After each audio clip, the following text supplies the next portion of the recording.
سڵاوتان نەبێ بینێرانی شاپرێس. دۆخی هەرێمی کوردستان و دۆخی ناوچە کێشە لەسەرەکان کەرکووک بە تایبەتی و پەیوەندی نێوان هێز و لایەنە سیاسیەکان و ئەدای کارکردنی حکوومەتی هەرێمی کوردستان لە ئێستادا و پەرلەمانی کوردستان گفتوگۆ دەکەین لەگەڵ بەڕێز مامڕۆستەم کەسایەتی سیاسی و سەربازی هەرێمی کوردستان. مامڕۆستەم سڵاوت لێبێ ئەم کاتت باش. زۆر سوپاسانەکەم بۆم دەرفەتە و سوپاسی ستاپەکەشتانەکەم. سپاسیش بەڕاستی سەدا و ناوناوبانێکی باشی هەیە. مامڕۆستەم لە ئێستادا کێشە و گرفتەکان زۆرن، هەر لە حکوومەتی هەرێمی کوردستان، هەر لە پەرلەمان، هەر لە پەیوەندی نێوان هێز و لایەنە سیاسیەکان، هەر لە ئەدای کارکردنی تیمە کوردیەکان لە بەغدا. لەکوێوە دەست پێ بکەم؟ کەس بەڕێزت کەسایەتێکی دیار و خۆشەویست بووی لەناو هەرێمی کوردستانە، بەڵام ماوەیەکە لە سەر شاشەکان ونی دیار نیت. پێم باشە دەستپێکی بەرنامەکە لای بەڕێزت بێ، لە چی گرفتێکەوە دەست پێ بکەین؟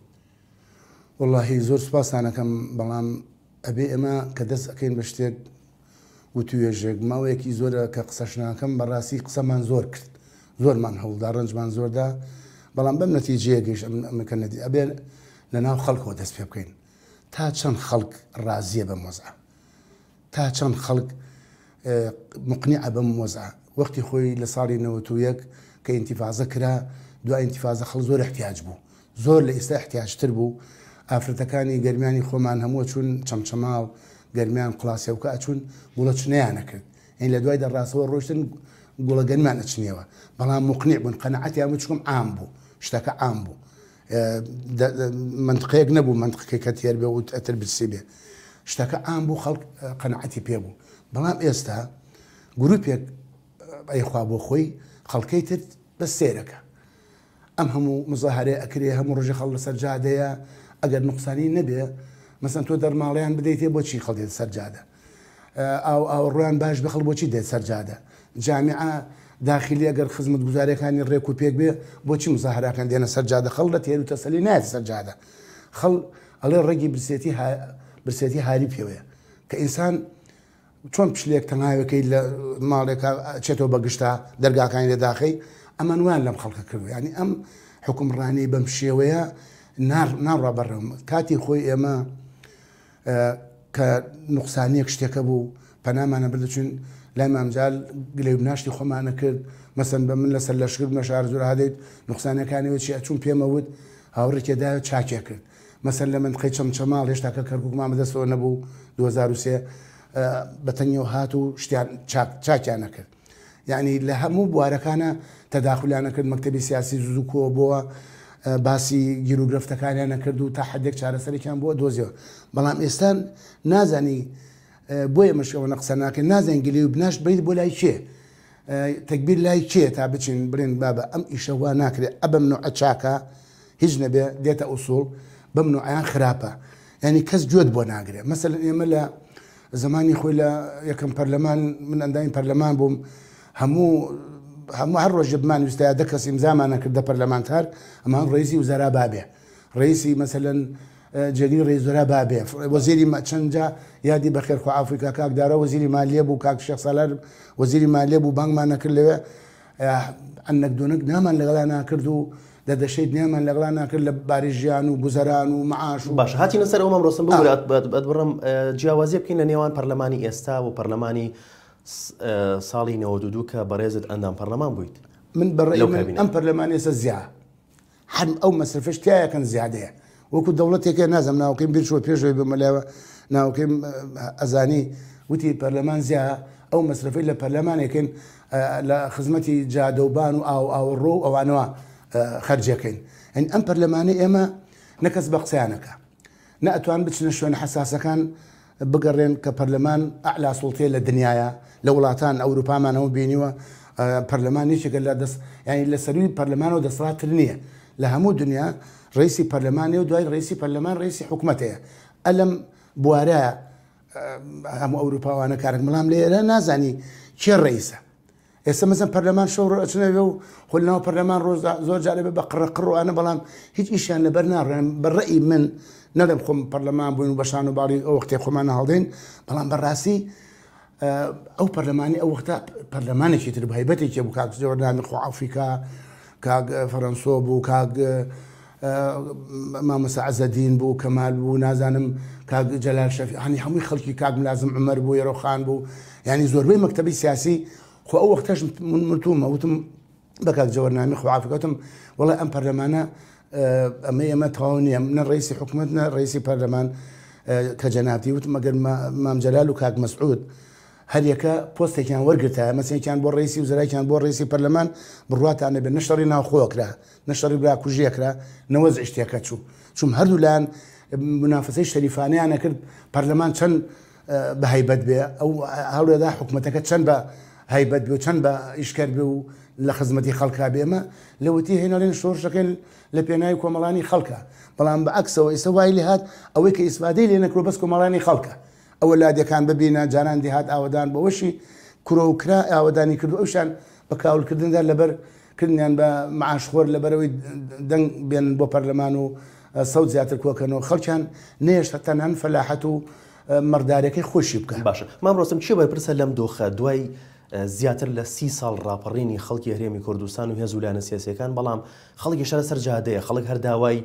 بوونمونە موچە ئەکات خەڵک داوای کارەباکە خەڵک داوای ئاوەکە خەڵک داوای خزمەتگوزاریەکە کێشەکان گرفتەکان زۆرن چیە بەرپرسە لەم دۆخە؟ وەڵڵاهی ئەبێ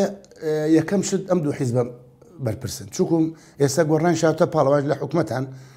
ئەمان مەسئولن چووکو حکوومەت ئەبێ لە خزمەتی خەڵکا بێ سەر لە ئەوروپا کە ئینتیخاباتەکرێ باس لەواکەن من زەریبە کەمەکەمەوە بێکاری نایەڵم ئەوە ئەکەم ئەمە ئەکەم خزمەت گوزاریەکەم خەستەخانەکان پێشەخەم جیازی باشترێنم واکەم منافەسەکە وایە لێرە منافەسەکە ئەوەیە کێت چەندی دەسەکەوێ ئەوەیە خراپەکەی ئەگەر ئەڵێ برسێتی ڕێکهاری پێوە ئەگەر خەڵک تەنگە تاو نەبێ نایەتە سەر جادەکە بگرێ و قەڵەباڵقی دروستکا و دوجا کە قەڵەباڵێش دروستە بێ کۆمەڵی خەڵکیش ئیشەکانی بەس ئەفەوتێ چووکم گەڵا بە هەیە ئەڕوا چەولمێنێ ئەو دێچی منتۆێنێ ئەو ئەڕوام کرێکاریەکە ینی جادەگرتنەکەش خۆی لە خۆیان زەرەر لە خەڵکەکە ئەدا ینی بە هەموو بارێکەوە خەتای ئەم حیزبانەیە چووکم حەزەکەم بزانی حیزب کە لە حکوومەتە داخولی کرد ئەو حکوومەتە بیسڕەرەوە نابێ حزب لەسەر حکوومەتەوە حزب چیە باش حزب ئەمانێکە وەک پارتیە و یەکێتێکی خۆمانە و گۆڕانە حیاتەکەیەوە و ئەمانن چونەتە حکوومەتەوە هیچیان پێ ناگەمن بە حساب چون چاکسازی بکەن هەموو ڕۆژ لەمە چاکسازیەکەین گەندەڵی نایارین ئەوە نارین ڕۆژ بە ڕۆژی زیاترە بێ گەندەڵی زیاترە بێ ئەرزوو ئەو نامێنەوە خەریکە چواردەوری سلێمانی ئەرزەکانی نەما خۆتان ڕۆژانە لە تەلەڤیزیۆن لە میدیاکانە لە من باشتر ئاگادارن کە خەریکە ئەرز هەر نەمێنێ لە سلێمانیە دوجا ئاوەدانکردنەوە بۆنەوە ئەن نابێ ئەبێ بە سیستەم بێ بە تەختید بێ نێری وردەودا لە خزمەتی ئەو کەسانە بێ کە بێلانەومانن بێلانەوبانن ئەوانن کە کرێکاریەکەن قودی ڕۆژانەی بەسیەوە ناگە کرێخانۆکەی بدە ئەبێت لەوانەوە دەست پێ بکەی بیبوژێنیتەوە جا لەوە لە 100,000 خەتای ئەم حیزبانەیە چون ئەم حیزبانە گەر ڕێک و پێک بن و تەداخل لە ئیشی حکوومەتان نەکەن حکوومەت ئیشی خۆیەکە حاکمی زیرەکمان هەیە مامۆسای زیرەکمان هەیە مهندسی زیرەکمان هەیە عالمی زیرەکمان هەیە ینی ملەتێکی ونە دەست و پێسپین نین ئەم ملەتی ئێمە بەڵام وان لێ کردووە حیزب هەمووی قۆڕق کردووە ئیتر خەڵکیش تااقەتی چۆ ئێستا مەسەلەیەکی وەک من ئەو هەموو ساڵە هەوڵم داوە و پێشمەرگە بووم 6 جابری نار بووم و 2 برام شەهید بووە و ئیتر پارتیزان هەر چیشتە من کردوم و میلەتەکەم ئەزانێ بەڵام بەڕاستی من بۆ ئەوم نەکردستە خەڵک احتیاج بێتە سەر جادە دژی خۆم مامۆستا پێتان وایە ڕاپەڕینێکی ترمان پێویست بێ هەرێمی کوردستان بەرنامەی ببوورە بەرنامەی ئەو بەرنامەی کە داتان ڕشت بوو وە ڕاپەڕین ئێوە ڕاپەڕینتان کرد بەشدار بوون لەگەڵ خاوڵاتیانی هەرێمی کوردستانە ئایا ئەم بەرنامەی بوو کە بگەینە ئەم ڕۆژە وڵای حەزەکەم بزانی ئەڵێ جام پڕ بێ لێڕژێ سەیری ئێران کە ئێران لەسەر وەختێکە جمهوری ئیسلامی هات و شایان ئەو شام مهمە شەشەم دەوڵەتی دنیا بوو زلهێزترین دەوڵەت بوو لە دنیا ڕوخانیان جمهوری ئیسلامی هاتە سەر حکم ئێستا ئەو زمانە نەما ئێستا جیلی چوارەم پیا بووە جیلی چوارەم ئەو سیستەمەی ناوێ وەکو یاپراقی پێچێتەوە لە چک بکات و نازانم چی بکات و مانتۆکەی وا شۆڕ بێەوە یعنی ئەوە چۆن ئەوە ئێران بکەن بە تەجروبە ئەم دوو حیزبە ئێران بکەن بە تەجروبە برێن ئێمەش ڕۆژێکە بێ خەڵک ئاوا دێتە سەر جادا و 1000 کەست کوشت دوانە یعنی خۆ ئینتیفازەمان نەبینی هەتا ئێمە گەیشتە سلێمانی نیوە شوێنەکان گیرا بوو جەماوەرگرتی خەڵگرتی یعنی خەڵک وەکو باسم کوتم کە جام پڕ بێ لێ ڕژێ بڕواتان هەبێ ڕۆژێک دێ ئەمانش ئەوە بەخۆیانەوە بینن چکو تۆ معاش 50 شەو 40 شەو 50 شەو جارێک ئەیدەی لەسەر نیوە ئەیدەی مەسەلەن کۆمەڵێشت هەیە بۆتە لە بەدابین کڕۆ ئیسە نایدەیتێ مامۆستا دەرماڵەکەی نادێتێ جاران خەڵک ئەچوو دەرگاو پەنجەرەی خۆی فرۆشت ئەچوو دەوامێ کرد لە مەکتەب دەرسی بەتەلەباوتە چکم مقنع بوو کە وەک پێشتر باسم کرد ئامە بووشت ئامە بوو کەس دڵی نایەش ئێساکە برسێتی ئامە بێ پێمان خۆشە شەڕ بێ هەمومان لە شەڕەکەین یعنی هەر شتێک ئامە بوو پێ بەڵام ئێستا چەند گروپێک پێی بوون بە ملیۆن هەڵ تۆقیون و بوون بە ساحب پارێ ئێستا برسێتی بۆ ئامانیە بۆ لە نەوەیەکە برسێتی ئامە بوو بۆ لە ئێستا ئامانیە ناڵم ئێستا خراپترە ئێستا خەڵک کە برسیە بێ ئەزانێ هەیە مەسەلەن ئەوە نەبێ کوردستان غازمان هەیە نەوتمان هەیە یورانۆمان هەیە کریستاڵمان هەیە نازانم ئاسنمان هەیە هەموو شتێکمان هەیە خۆڵی جوانمان هەیە دوو بەنداوی گەورە و جوانمان هەیە لە هەر ئیسفادە لە بارانەکەش ناکەن کۆمەڵێ سەدە دروستکەن لە وڵاتەکەمان هەر بۆ کەم ئاوی و بۆ وشکە ساڵی احتیاتی ئەوانە ناکەن یعنی هەمووی ئەگەرێتەوە بۆ ئەم دوو حیزبم بۆ حکوومەتیش نەچوم حکوومەتەکە لە کێ دروست بووە لەوان تۆ بزانە 8 مانگ بوو شەڕ بوو لەسەر ڕێیس جمهوریەکی کە دەسڵاتی یەک دی ناوچە دابڕاوەکان نێبیژێڕێتەوە دەسڵاتی یەک سژنیان نییە بەری بدەن دەسڵاتی هیچ نوعێکیان نییە کەچی 8 مانگەوە شەڕ بوو لەسەرەوەی کاک بەرهەم نەبێ کاک لەتیب بێ کاک لەتیب نەبێ کاک فڵان بێ یعنی کە ئەوە ئەزانن شتێکی هەروە شکلی ڕێیس جمهوریە ناخ شتێکی چۆنەڕێی نازانم بە چ نوعێک باسی بکەم برێم هەر هەیکەلێکەوە هەیە ئەیناخۆ هیچ دەسەڵاتێکی نییە هیچ ئەخۆ جەنابی مامجال 8 ساڵ سەرۆک کۆمار بوو ئەوە بوو بینتان خۆ لە هەمووشیان بەدەم و پلتر بوو لە هەمویان زاناتر بوو لە هەمویان عاقڵتر بوو لە هەمویان بڕات بکە دەورێکی بڕات بە نێڵە یەک حیزب لە بینێکا شەڕکەن و مزاهرەکە چی بکەن ئەو دەورێ ئەمان ئەوەشیان نیە ینی هەیە حیمایەکەی خۆی گیرەوە تا ئێستا بەر نەبووە لەبەر ئەوە خۆتە زانی دائیمە خەڵ لە چی هێنە دێتە سەرجادە و داد و بێدا دەکات تۆ سێریی سوحفی گیراوە ڕۆژنامە نووس کە لە هەموو دنیاشتی وانە ڕۆژنامە نووس قسەکە ڕەدی بدەرەوە بە ڕۆژنامە بە درۆی بخەرەوە نەک تۆ پشتی ملی بگەی ڕێک بخێتە سژنەوە تۆمەتێکی بۆ دروستکەی بڵێوڵا ئەمە قسەی بە سڵتان پاشاوتۆ نابێ ئەوە ینی خەڵ ڕۆژنامە نووس بۆچی ئەڵێن ئازادە ئەی ئازادەکەی لەکوێ کە نتوانێت بە حڕی خۆی قسە بکە ئەگە با قسەکەشی غەڵەت بێ بیخەرە درۆ تۆ بە فڵان کەس ئەڵێی وەڵا دزە با بێتە سەر تەلەڤیزۆن هەیە جەریدە هەیە هەموو میدیای زۆر و زەبەنە ئەنووسم نەخێوەرە بۆ میسباتکە کە بۆ ئیسپات نەکرد تەشیر بۆ وەختە بڕۆ بیگرەقینە بەڵام تۆ هیچی نەوە دوو قساکە بەدڵ تۆ نییە ئێخۆمە کەواتە بۆتە حکوومەتی ئەشەو بیلە ئەبێر هەرچیان بڵێن ئەشەو بیلە نابێەوە بەڵێ ئەم هەموو کێشەیە هەیە کوێ بەرپرسیانی حکوومەتی یاریمی کوردستان توانین چی پێناسێکی بۆ بکەین وەڵا ئەم حکوومەتە بڕای بە من نازانم لە ئەفغانستانیش ناچین یعنی ئەوە سێ ڕێگاوبانەکان بکە ئەوە سەیری ئاو کارەباکە 30 ساڵە لەسەر حکمی ئەخر معقولە هەموو کوردستانیان بەقە گەڕێکێکی سینە ئێ معقولە تا ئیسا نەتانتوانی ئیسفادە لە زبڵ و خاشە هەر خۆڵ و خاشا خواردنی ئەنواع شەریکە هەیە بێنی ئەو خۆڵ و خاشاکە بۆمان تەرتیبەکە لە هینەکەی کارەبا دروستەکە خۆڵ و خاشاکەشەکە بە سەماد و بەعزێشت و ئیسفادی بۆ وڵاتەکە بێ و دەیان هزار کرێکارشی لێ نەبێت یەک شتی تر پێ بڵێ ئێمە ئەڵێن هەلی کار بۆ خەڵکە ڕەخسێنین مەعمەلی شەکرمان هەبوو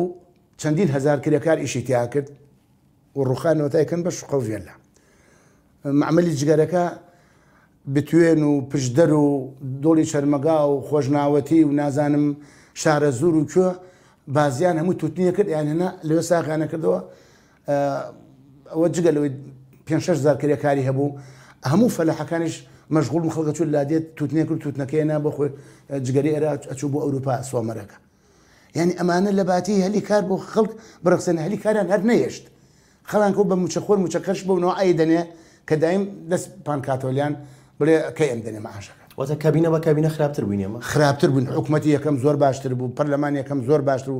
ڕۆژ بە ڕۆژ چۆن لە ساڵ بە ساڵ خۆزگان بەپار وان لێ کرد چووکو خەڵکی مناسب دانانن كل شخص مناسب في مكان مناسب خەڵکی باش دانانن لەو شوێنانی کە مەسانەگە وەزیرێکی عەدلی باشمانە بێ لە کەس نەترسێ و حیزب دەستکاری نەکا و حاکمێکی باشە بێ لە سلێمانی و لە هەولێر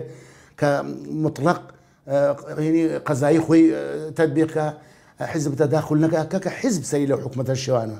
بەڵام حکومەتەکەش ئەم دوو حیزبێکی لەکەی دەخۆ حیزب بۆ هەردوو حیزب خۆ حیزبەکانیش بەشدارن لە حکومەتە ئەوای تر ناڵەمە خۆکەڵی زیاتر ئەو دوو حیزبە ئێسانە بە باسکە چووکم ئەکسەرێت ئەوانن بەڵام حیزبەکانی تر ئەتوانن بۆ نمونە حیزبەکانی تر ئەتوانن گروپێک دروستکەن هەمویان یەک بگرن بەرامبەر ئەو دوو حیزبە بۆستنەوە ئەوان بۆەوە ناکەن ئەی ناکەن ناڵم نەوەی گۆڕان بۆ ئەوە ناکەن بزنی گۆڕان ئەسڵەن هەل لەوە بۆیە وای لە حاڵی بەم دەردەگەیشت کە چوونە حکومەت خۆ نەبوو معارزەیەکی ڕێک و پێک قسەی باشمە کرد شتی باشم ئەنووسی خەڵکم وشارە کردەوە هەرچەندە زۆر خەڵک وشارکرا بەڵام دۆڕا نەچواتە حکومەت بۆ چەند کەسێک بوو چێتە حکومت بۆ 8 کەس مدیر عام و مستەشار و جێگر فڵان و وەزیر و ئەوانە بۆ یەک دوو وەزیر ئیتر باقی خەڵکەش و تا هاوارێتی و هیچ ینی هیچ ئیشێک ناڕوە بۆیە ئەڵم ئەو دوو حیزبە زیاتر ئەکسەرێت ئەو دوو حیزبن لە ڕێژۆرە پارتیە جێگرەکەی یەکێتیە کاخوبادە مەسەلەن هەموو شتەکان لە مەسلەی پارە لە مەسلەی میزانیان لە مەسلەی مشتەکە ئەو دوو حیزبەیە زیاتر بۆ لەبەروی هەم هێزی هەیە هەم نفوزیشی زیاترە لە حکومەتە بەڵێ بێتانەوەی ئۆپۆزیسیۆن هەبێت لە ئێستاە وڵا ئۆپۆزیسیۆن هەر هەیە بەڵام لاوازە ئۆپۆزیسیۆنەکان لاوازن چاوەڕێی زروف و وەزع و ئەماکەن پێم وایە ئەم وەزعەش ئاوا ناچێتە سەر خەڵک بۆی دڵگران نەبێ وا نەزانن دنیا بۆ کەس نامێنێ دنیا بۆ سەدام نەما بۆ شار نەما بۆ قەزافی نەما بۆ حوسنی بارەک نەما بۆ بن عەلی نەما بۆ کەس ئەم دنیا نامێنێت تا سەر دنیا وەکو خۆیەتی خەڵکەکە ئەڕوا جیل بە جیل دوایجا ئەم جیلەی ئێمەی ئێستا لەگەڵ ئێمە فەرقیە ئەو جیلەیەکەی سەر گەنجی وهەیە دوای 2000ەکان لەدایک بووە ئێوە چوزانێ بەعس چییە و جێی شەعبی چییە و خەبات و نازەم ئێستا شەر بە شانوباڵی خەبات و شۆڕ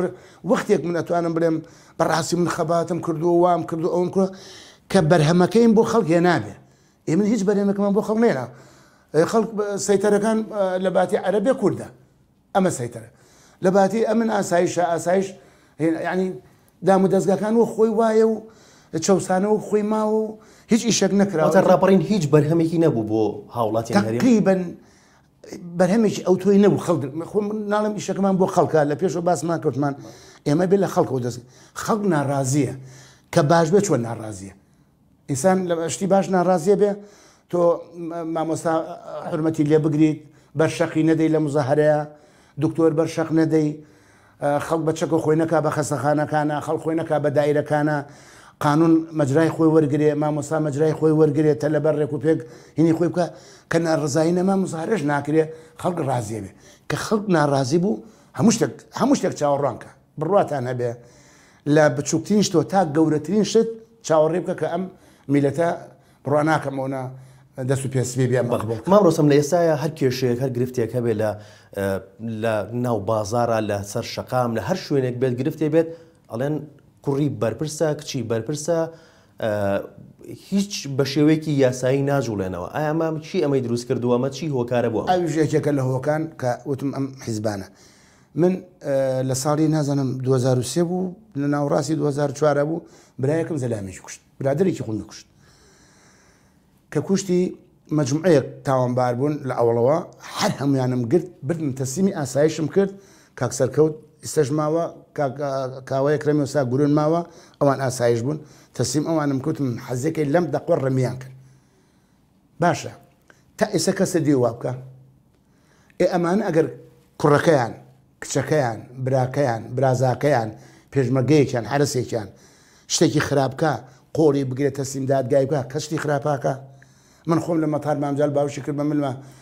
زۆربەی برادرانەوانی کۆن مەکتەبی سیاسی و سەرکرداتی من هەمویان لێوە بوون باوشی کرد مەمتی سەری منیش و یەکێتیش و خۆشت بەرز کردەوە ئەو ئیشتت کرد کەس ئیشتی وای نەکوتم مامجال لێ من لە شاخ بووم خەباتمە کرد بۆ خەڵک ئازاد بێ و ڕزگار بێ خەڵک کەس نەچەوسێنێت ئێمە براکەم خەڵک بکوژێ کەواتە من چیم کردووە چۆنێ بە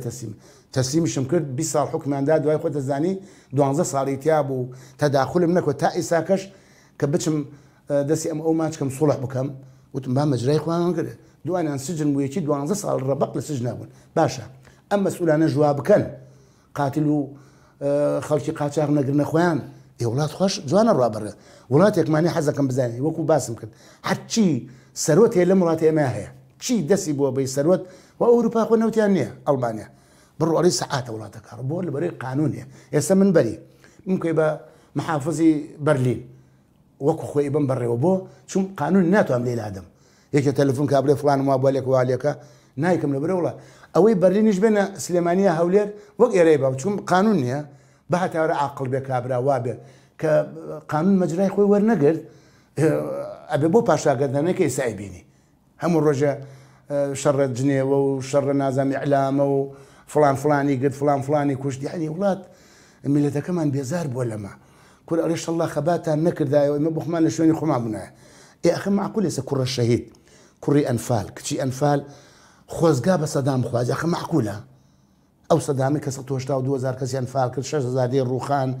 هەرچی سەرچاو ئاوە تەقانەوە ئەگەر ئەم ڕژێمەی خۆمان باش بێ خەڵک بۆ ئاخ بۆ بەعس و سەدام مەخوازیە ئەبێ ئەمان بخوانە بچنەوە کە پێم وایە گوێلی ئێلاموشە ناگرن تەلەڤیزۆن قەت نابین ئەوان یان سایتەکان نابین بزان خەڵک چیان پێکە خەڵک چەند ناڕازیە حەقە تۆزێ ئینسان بەخۆیان بچێتەوە بابە بیخۆ خۆ لە هینش پارە خواردن هەیە لە خەلیج بەڵام میلەتەکە کەسی احتیاج نیە لە بەرەو دەنگ ناکە تۆ خەڵکەت احتیاج نەبێ وەکوتم مامۆستا ئینی خۆی وەرگێ معاش وشتی خۆی وەرگێ و جێگاوبانی خانووی مامۆستا زەمانی سەدام خانووی مامۆستایان نەبوو هی مۆزەفین هەبوو خانووی مەعمەل هەبوو ئەمانە هەموویە بوو خزمەتی کرێکار شتیان پێک ئیسا ئەوانە نەماوە کە بووی بە کرێکار ئیتر ئەفەوتیت بووی بە مامۆستا ئیتر ئەفەوتیت لەبەرەوە ئەم ناقانونیە من لێرە دیومە لە هیچ وڵاتێ نەمدیوە وڵاتیشم زۆر دیوە لە هیچ وڵاتێک ئەمەی خۆمانی هەتا کرۆ خۆراوە معاش تاقیر نابێت کەوت لە شۆڕشان ڕێک و پێک عەرەب و کورد و تورک و فارس و نازانم یەزیدی و هەمووی لە حکومڕانیە بەشداریەکەن وەکو یەک کەس فەرقی کەس ناکە لەبەرەوە تا بزانە چەند خۆراوە تا تورگ لیانەدا بەشار ئەسەد لیانەدا اینجا جگەشتی داعش لیانەدا کەچی بە زنووی ماون و بە سەرکەوتویش ڕوا بڕێوە هیچ نەمە چاو لەوان بکەن لە خۆراوە یعنی ئەمان چاو لە هیچ شوێنە ناکەن کاکەوە تۆ وەکو باسمان کرد هەرچی شەریکات و نازام چی هێناوتە ئەمڕۆ هیچ نەبێ مەسەن بڵێن سەرمان لە شتێ دەرناچێت ناتوانین کارەبا دروستکەین دوو مهندسی دەرەوەیەنم کاربان بۆ دروستکە خۆ هێناشان نانێت توانێ مە خۆڵ و خاشاکتان بۆ کۆکەینەوە کاربای 24 ساعتان بۆکەین بەڵام تا 25 ساڵ خۆمان پارەکەی وەرەگرین ئێبا بیان کرا تۆ 24 ساعت کارەبا هەبێ و خۆڵ و خاشاک ژنەمێنە ئەو وڵات قسمێکی جێبەجێ بوو ئێمە ئاشیش مانگانە تۆ خۆ دەزی مەسەن خەڵک پارە ئەدزێ بۆی بیخۆ ئەمانە خۆ بۆشان ناخورێ بۆ چۆ بەس من خۆم لە 24 ساعت ژەمێک نانە خۆما دووژەم ئیتر پارەم بۆ چێ دوجا پارە من بچم پایەکەم کوڕەکەم و کچەکەم وانە خەرجیکەن و جنێژ مامۆسەم بدەن بۆ کچم وەک خۆی گەورە بێ وە خۆی بخوێنێ وە خۆی شادە پیاکە کوڕم عینەن شت ڕەنگە زۆربەی کەسان نەزان کوڕشم هەیە بۆ خۆتە لە ئەڵمانە ئیشەکە و کرێکاریەکە وەک ئەو کرێکارانەی خەڵک کچەکانمە عینەن شت شویان کرد بخوان خەریکی ئیش و کاری خۆیانن ئەمان وابیر ناکەن ئەڵێ بۆ کوڕەکەم بۆ کوڕزاکەم بۆ کچە زاکەم بۆ حەو پشتی خۆیە بێ پارە سەفتەکە و بەڵام جنێویشە دەنێ بخیاڵێن بەڵێ مامڕۆستەم جگە لەم گرفتانە ئێستا گرفتێکی دیکە هەیە کە لە هێزە کوردیەکان ئەیرێت لە ناو هەرێمی کوردستانە و کادریان لێ ئەکوژرێت جگە لەوەی کە تۆپباران ئەکرین لەلایەن کۆماری ئیسلامی ئێران لەلایەن تورکیاوە و کادیرەکانیش بە ڕۆژی ڕووناک لە یەکێک لە گەڕەکانی سلێمانیایە لە هەولێرە ئەکوژرێن ئەخ پێم نەوتی وتم بێ حکوومەتیە و بێینە بێ کەسیە ئەجنا تۆ ئێران لێ دەدا قسە ناکەی سوحوفی قساکە ئەچەی گری سژنەکەی تورکیا نیوەی کوردستانی داگیر کردووە و وا خەریکە کوردەکانی و فێری زمانی تورکیەکە وەکو زمانی عوسمانی زنەوە کاتەوە کەسی ناک بەڵام یەکێک برێ کاکە ئەوە نەحەقە ئەیگرنە سژنەکەن ئێوە خەتاکە ئەوەیەکە بەرامبەر بە دەوڵەتان زەعیفین خۆمان وا لێ کردووە نامان خوێندنەوە لەبەر جاران ئێرانیش حسای بۆ کردی تورکیش حسای بۆ کردی و عێراق و دنیا ئێستا کەس حساب بۆ ناکات چون خۆ هیچ نیت خۆت وا لە خۆ کردووە هیچ نەبی کە ئینسان خۆی وای لە خۆی کرد هیچ نەبێ تورکیاش و ئێرانیش حسابت بۆ ناکەن و خۆوان بە حیاتیان حەزیان لە مەسەلەی کورد نەبووە اتفاقی جەزائیرمان بیرە خۆی مە وەختە پێشمەرگە بوون لە شۆڕش ئەیلول اتفاقی جەزائیر کە لەسەر خوێن و هینی کورد ئێستش ئەمە ئەیکەن دژی کورد ئەوتە لە کەرکووک ئیسا کورد دەرەکەن مەسەلەن دیاد يعني ئەو ڕۆژە حەوەش کەسیان گەور لە دەیەکی نزیک هەفتەخار لای داخۆ لا لەبەرەوەی کوردن ئەجین خۆ عەرەب دەستیان لێ ناکەن و داعش لەو ناوە سوورەت و قسە ناکەن بەڵام پەلامار دیاتەکان و کەسیش قسە ناکە و ڕئیس جمهوریش لە خۆمانە و وزارای وەزیری خارجی لە خۆمانە و جێگری حکوومەت لە خۆمانە و جێگری سەرۆک پەرلەمان بە حساب کوردە و ئەوەش حاڵی کوردە لە کردبوو. بەڵێ مامڕۆستەم چی دەڵێ سەبارەت بە درێژکردنەوەی تەمەنی ئەم خولەی پەرلەمان و حکوومەتی هەرێمی کوردستان؟ ئەو هەر زۆر نامعقول بوو، زۆر نامعقول بوو. پەرلەمان لە وەختێکا درێژەکرێتەوە ئافاتێ بێتە وڵاتەکە تاعونێک لافاوێک شەڕێکی قەت بگرێ ئەوانە بێ ئەڕێ مەسەسەر زەمانی داعش تازیان کرد وڵایی لەبەر شەڕی داعشە ئێمە جارێ پێمان ناکرا انتخابات خەڵکیش ئامنە بەڵام ئێستا نە هیچ شەڕێکەیە نە هیچ تاعون و کولۆرەیەکش ماوە کۆرۆنایەک ئەمە نایکەن بەس تەنها بۆ درێژکردنەوەی حکوومەتەکە و ئەم پەرلەمانی بۆ شتێک پارە وەرگرت ئەگینە غەڵەتترین شت نامعقولترین شت بەلای منەوە درێژکردنەوەی پەرلەمان بوو. بەڵێ بزوتنەوەی گۆڕانە دروست بوونیە بەڵێ جێ ئومێدی هاوڵاتیانی هەرێمی کوردستان و بەڵام لە ئێستای ئەوە نەماوە کە بەڕێزت یەکێک بوو لە دامەزرێنەرانی بزوتنەوەی گۆڕان لە ئێستای بوو ئەمە نەما. وڵای ئێمە خودە نەزانن ڕەنگە خەڵکیش باش بزانێ ئێمە زۆر بە ڕەحمەت بێ کاکنوشوان ما بوو ئەمە ئەوانەمان پێوتمان کاکنوشوان پێش خۆت وا بکە گۆڕان تەسبیت بێ محکەم بێ دوای خۆت ئەبێ بە پاشاگردانی ئەمەی کە ئیستا هەیە بڕوا بکە ساڵێک پێش مردنی پێماوتووە منیش و کا عوسمانیش و کا قاریش و کۆمەڵێ لەو برادرانە حتا کاکەمان ڕۆژ ئاگادارە زۆر لەو برادرانە ئاگادارن کە پێماوتووە ماوەیەکیش زۆر عاجز بین بە یەکە ئەمانە دوایش تێهەڵچوینەوە بە حساب چاکەکان نەیکردە تا حاڵی بەم دەردەگەیشت وتمان نابێ بچینە حکوومەت چونکە چوتە حکوومەت ئەبێ شاباش بە باڵای حکوومەت بڕێت چون خۆتۆ لە حکوومەتی خۆ نابێت لە حکوومەت شابی و معارەزەش بێ شتی وا کرێت نیایە بەڵام ئێمە تقریبا گۆڕان وای کرد خەڵکی زۆر سارد کردەوە لە معارەزە خەڵکی لە ڕخ نەگردن تۆران خەڵکی والێ کرد نەوێرێ بنووسێ خەڵکی والێ کرد سیقەی بە کەس نەمێنێ ئێستا من دایان کەس وەزاران کەس تەلەفۆنەکەن چی بکەین چی باشە ورن شتێ بکەینەوە ناکاکە وڵای گۆڕان وای کرد ئێمە سیقەی لای خەڵکمان نەما شتیش بە ئاسانی دروست ناکرێت لە بینەم دوو بەرداشەیە ئەبێ چاوەڕێ وەزع و زروف و زەمان بکەین ئەمانە بزانین تا کوێ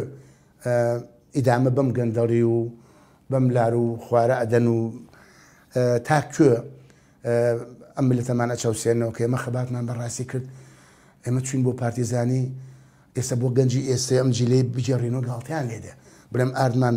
بێژاوە بەقە ئاردەگە گومشکمان لێ لا بردووە حاشا لەڕوو شەکر عینەن شت